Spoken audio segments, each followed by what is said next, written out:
Hello, in this video I'm going to show you how you can set up custom keyboard theme on Android 16.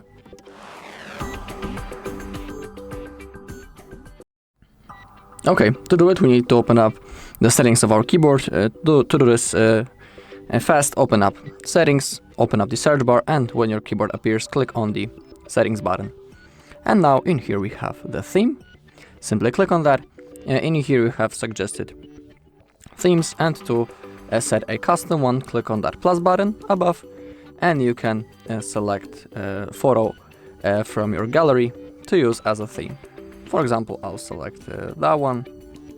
Now select the part of the photo that you want to use as your theme. So for example, I'll select that part, then click on next.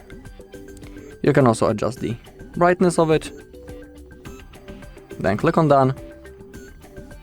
And now to save it, click on apply. Alright, that's all in this video. Thank you all for watching. If you found this video helpful, please leave a like, comment and subscribe.